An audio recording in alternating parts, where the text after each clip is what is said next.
Assalamualaikum warahmatullahi wabarakatuh. Perkenalkan, nama saya Puji Alindra, NIM 17046076. Mahasiswa jurusan Sejarah BP 2017. Baiklah, kali ini saya akan membahas tentang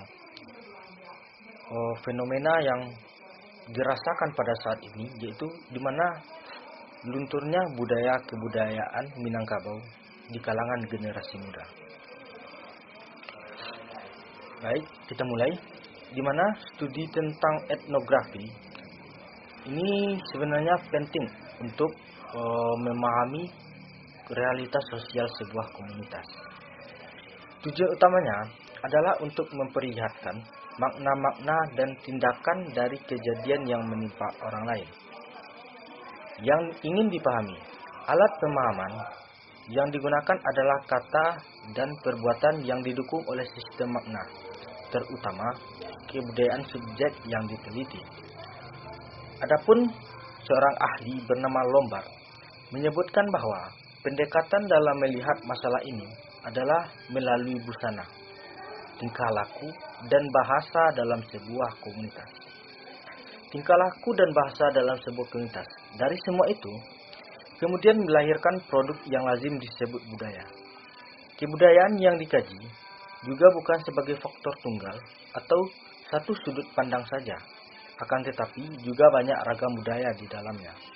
Keragaman budaya itu sendiri bisa dari dalam diri komunitas pendukungnya maupun aneka ragam budaya komunitas lain yang berada di sekitar tempat tinggalnya. Artinya, pemahaman terhadap suatu komunitas tidak bisa dilihat secara satu perspektif saja, akan tetapi multi perspektif. Apalagi sudah berbeda bahasa dan budaya, sehingga diperlukan pemahaman yang lebih komprehensif. Dalam konteks budaya, keragaman dalam suatu komunitas inilah yang membuat semaraknya sebuah masyarakat, sehingga menjadikan mereka sebagai kelompok yang plural, yang satu dengan yang lain saling berbeda. Di mana Minangkabau adalah satu sebutan adat yang terletak di Provinsi Sumatera Barat. Dikatakan bahwa pengertian Minangkabau tidaklah persis sama dengan pengertian Sumatera Barat Minangkabau yang lebih cenderung mengandung makna sosial, kultural, sedangkan Sumatera Barat lebih cenderung bermakna geografis administratif. Dari segi sosial budaya, Minangkabau melampaui jauh teritorial Sumatera Barat sekarang. Dengan demikian, dapat dipahami bahwa Minangkabau berada dalam geografis Sumatera Barat. Minangkabau dengan kebudayaannya telah ada sebelum datangnya Islam, bahkan juga telah ada sebelum masuknya Hindu dan Buddha.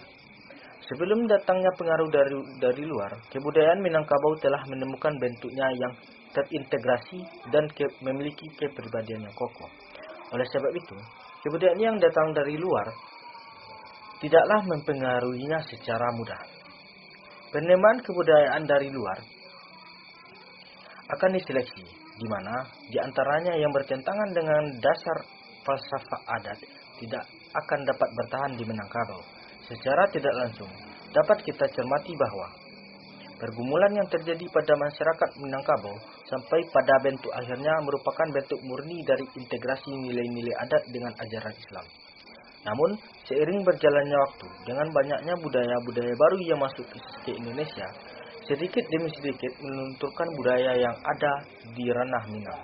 Terlebih, generasi muda sekarang yang kebanyakan enggan untuk melestarikan budaya Minangkabau. Penerimaan kebudayaan dari luar akan diseleksi, di mana aturannya yang bertentangan dengan adat dasar falsafah adat tidak akan dapat bertahan di Minangkabau. Secara tidak langsung, dapat kita cermati bahwa pergumulan yang terjadi pada masyarakat Minangkabau pada bentuk akhirnya merupakan bentuk murni dari integrasi nilai-nilai adat dengan ajaran agama Islam. Namun, seiring berjalannya waktu, dengan banyaknya budaya-budaya baru yang masuk ke Indonesia, sedikit demi sedikit melunturkan budaya yang ada di ranah Minang. Terlebih, generasi muda sekarang yang kebanyakan enggan untuk melestarikan budaya Minangkabau. Generasi muda lebih cenderung memilih budaya luar yang dianggap lebih modern dan mengikuti perkembangan zaman. Sebagai contoh kecilnya, Generasi muda di Minangkabau zaman sekarang kebanyakan lebih bersifat individualis dan menghilangkan nilai-nilai musyawarah mufakat yang harusnya menjadi budaya asli Minangkabau. Dari observasi yang telah dilakukan, remaja Minangkabau pada saat sekarang ini lebih cenderung menyelesaikan satu hal secara individual, menyampingkan nilai-nilai adat dan budaya yang ada. Sikap seperti ini pada umumnya didapat dari berbagai faktor seperti buku yang dibaca, organisasi yang diikuti, lingkungan sekitar, serta beberapa faktor lainnya. Nilai-nilai seperti adat basandi syarak basandi kitabullah seperti sudah asing di kalangan remaja Minangkabau. Walaupun sering diucapkan, namun implementasi dari adat bersandi syarak bersandi kitabullah sudah menjadi hal asing yang dianggap terlalu konvensional di kalangan muda-mudi Minangkabau hari ini. Hal ini disebabkan juga oleh beberapa faktor, seperti kurangnya kesadaran remaja Minangkabau.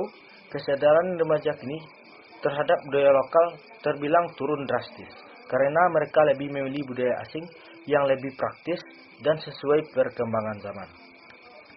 Budaya asing mereka anggap lebih keren dan praktis, padahal banyak budaya Minang yang terbilang lebih baik dibandingkan budaya asing tersebut.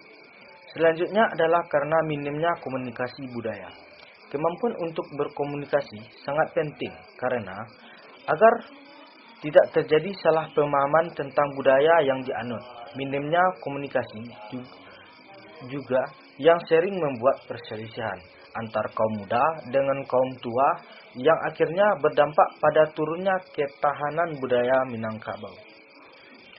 Kaum tua seharusnya juga lebih gencar dalam mengenalkan betapa pentingnya melestarikan budaya asli Minangkabau kepada generasi muda Minangkabau.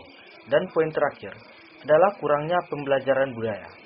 Memang betul, dalam pembelajaran kita saat ini, anak usia dini telah diberikan pelajaran mengenai budaya asli Minangkabau. Namun, banyak juga yang tidak menganggap penting mempelajari budaya lokal. Padahal, melalui pembelajaran budaya ini, kita dapat membangun budaya Minangkabau serta beradaptasi dengan budaya Minangkabau di tengah perkembangan zaman saat ini. Bahwasanya, lunturnya budaya Minangkabau di kalangan remaja bukanlah seutuhnya salah kaum muda. Namun, beberapa aspek ini juga merupakan beberapa kesalahan kaum tua yang mulai lelah dalam memberikan pemahaman seputar adat dan budaya. Selain itu, budaya Minangkabau yang kental dengan agama Islam juga perlu dibenarkan tegak duduknya di masyarakat. Meluntur diingatan kita pada abad ke-19 Masehi adalah abad yang paling menentukan dalam sejarah dan kebudayaan Minangkabau. Dalam abjad ini, bukan saja telah terjadi rangkaian upaya pemurnian dan pembaruan terhadap akidah dan pengalaman adat dan syarak, tetapi juga telah terjadi campur tangan kaum kolonialis Hindia Belanda yang mengadu domba kaum adat dan kaum agama yang sama-sama menganut agama Islam. Jangan sampai nantinya hal-hal seperti ini terjadi pada kaum muda Minangkabau yang seharusnya adalah kaum yang melestarikan dan menjaga budaya tersebut. Demikianlah hal-hal yang dapat saya sampaikan. Salah dan jangannya saya mohon maaf. Saya sudah dengan wabillahi taufiq wal hidayah. Assalamualaikum warahmatullahi wabarakatuh.